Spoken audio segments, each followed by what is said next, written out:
Bertempat di perumahan Mayang Pratama Mustikasari, pejabat Polres Metro Bekasi Kota beserta Polsek Batu Gebang melaksanakan program rutin Kapolres, mengunjungi masyarakat serap aspirasi dan mencari solusi, tepatnya di halaman Masjid Al-Muhajirin RT 15 RW 8 Kelurahan Mustikasari, Kecamatan Mustikajaya, Kota Bekasi pada hari Kamis 15 Desember 2022. Kegiatan kunjungi masyarakat serap aspirasi cari solusi digagas Kapolres Metro Bekasi Kota dengan tujuan untuk lebih mendekatkan antara Polri dengan masyarakat guna menjalin sinergi dan komunikasi untuk terciptanya situasi Kamtibmas yang aman dan kondusif. Berikut liputannya. Namun tidak mengurangi rasa hormat dan takjim kami. Pertama-tama marilah kita panjatkan puji dan syukur kehadirat Allah Subhanahu wa taala di mana di siang hari ini, tepatnya pada hari Kamis tanggal 15 Desember tahun 2020. Ada kewajiban dan tugas Polri seperti ini sebenarnya. Sejak saya belum jadi polisi, sejak saya belum lahir, tugasnya memang harus seperti ini. Di bidang kepolisian ini ada tugas-tugas yang memang diamanahkan oleh Undang-Undang Dasar 45. Jadi saya belum lahir pun Undang-Undang Dasar 45 sudah mengamanahkan anggota Polri ya, sebagai alat negara keamanan masyarakat, tugas melindungi, mengayomi nelayan masyarakat dan melakukan penegakan hukum. Itu Undang-Undang Dasar 45. Kemudian di dalam Undang-Undang Kepolisian sendiri juga ada Pak, nomor 2 tahun 2002 tentang Polri. Artinya tugasnya sama, bersama tadi mengacu dari Undang-Undang Dasar 45. Kami di sini seharusnya memang harus berdampingan dengan TNI Pak sebenarnya. Artinya di dalam tugas ini kita nggak boleh lepas dari rekan kita yang ada di samping kita, atau kita, saudara kita. Karena menurut riwayatnya juga dulu polisi jadi satu kan Pak Abdi. Atas waktu yang diberikan terkait dengan keamanan, kenyamanan, khususnya di warga ini, kan kita tahu. Kita pernah jalan, di jalan-jalan itu banyak polisi tidur. Kemudian juga kalau pulang malam, terutama nih di sini di portal, di sini di portal, jadi bingung gitu, masuk ke dalam mundurnya susah dan lain sebagainya. Nah, dalam kegiatan penyuluhan ini kan kita memberikan solusi, memberikan kenyamanan kepada warga.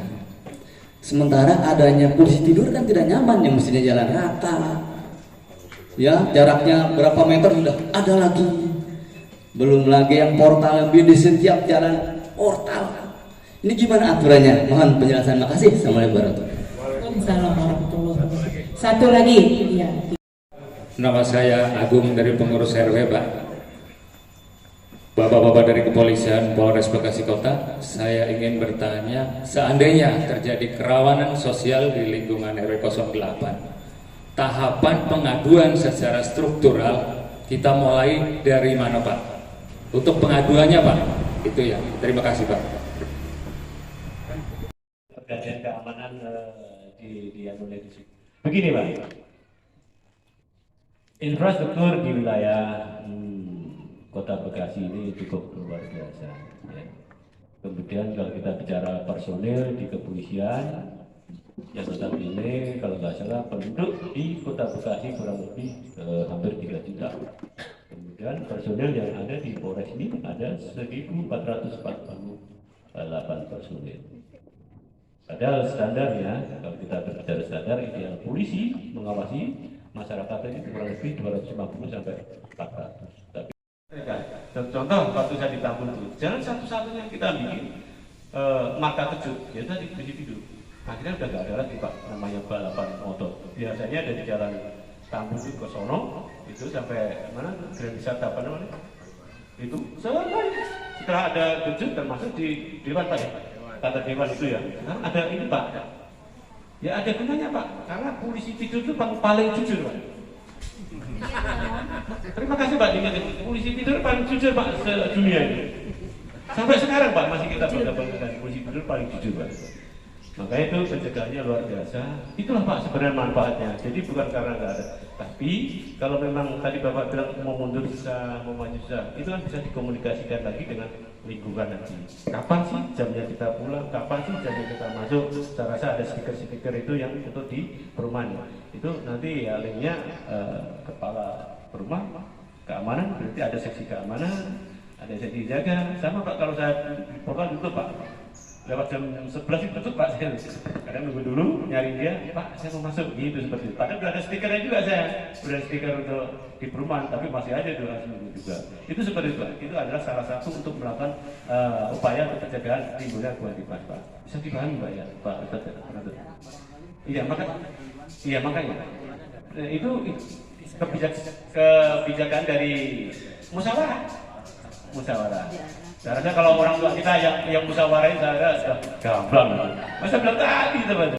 Langsung didaftar di situ Bapak ketik aja antrianku.com Polres Metro Bekasi Kota. Klik sudah. Bapak nanti dari jam 14 sampai malam. Nah, untuk melayani bapak-bapak yang aktivitas sehari-hari kerja. Ya, langsung online aja situ, nanti antriannya jam berapa, Bapak nggak usah nunggu-nunggu lama. 15 menit sebelum antrian yang ditentukan, jam berapa nomor sekian, Bapak langsung datang, sudah nggak ngantri. Itu solusi untuk perpanjangan Pak ya. Namun kalau bikin baru tetap hari kerja di Polres Metro Bekasi Kota, kantor lama. Ya Pak ya? Ya. Itu. Terus yang berikutnya ada info dari lalu lintas Pak ya. Nah, gimana kalau warga masyarakat terjadinya peristiwa kecelakaan lalu lintas? Ini sering terjadi nih, ya. Kuncinya hanya satu sebetulnya Bapak nih, kurangi pelanggaran. Sudah. Karena awal dari kecelakaan lalu lintas didasari atau didahului dengan pelanggaran, mengabaikan aturan. Ya kan? Aturannya sebetulnya ada dua, aturan manusia sama aturan di kendaraan itu. Kalau manusia ya harus wajib pakai helm, itu memiliki surat izin mengemudi. Nah, termasuk kendaraannya ada SNK-nya Bapak, dan layak untuk jalan. Jangan dipaksakan, kalau remnya sudah nggak pakem dipaksakan. Nah, dengan kecepatan yang sekian Bapak tidak bisa mengendalikan kendaraan, akhirnya terjadi, ya. Itu.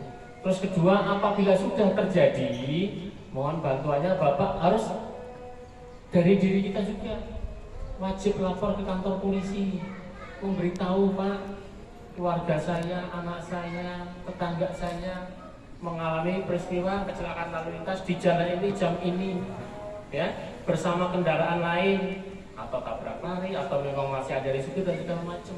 Bapak harus lapor, karena fungsinya untuk apa? Bisa mengeklaim asuransi, ya, jasa raja maupun BPJS. Kalau Bapak tidak lapor, nanti siapa yang akan mengganti? Ya, itu harus disampaikan. Nanti kalau keluarga, tetangga yang notabene terlibat kecelakaan, silakan lapor, datang ke kantor polisi di bagian kecelakaan Pak ya. Nah, membawa tadi si kendaraannya dibawa ke sana yang terlibat apa saja, roda 2 ada 1, roda 4 ada, ini dibawa bersama-sama, dilaporkan ke sana supaya Bapak bisa ngeklaim itu BPJS, karena perobatan sekarang mahal sekali loh Pak ya. Nah, kami sebagai polisi lalu lintas bisa menjembatani, membantu korban-korban akibat kecelakaan lalu lintas dengan dasar membuat laporan polisi Bapak. Kami teruskan ke jasa raja, ke dinas kesehatan, dan lain-lain. Mungkin itu sekilas dari saya, mudah-mudahan bisa menambah apa yang disampaikan dari Bapak Kasiwas, Bapak Haji Sudarmono. Semoga hari ini walaupun sedikit materinya bisa memberi keterangan, memberi penjelasan, ya kan, pemahaman kepada warga di sekitar sini. Mudah-mudahan lain kali kita masih bisa bersama kembali, bisa bersilaturahmi, ya kan? Itu aja mungkin dari saya. Terima kasih.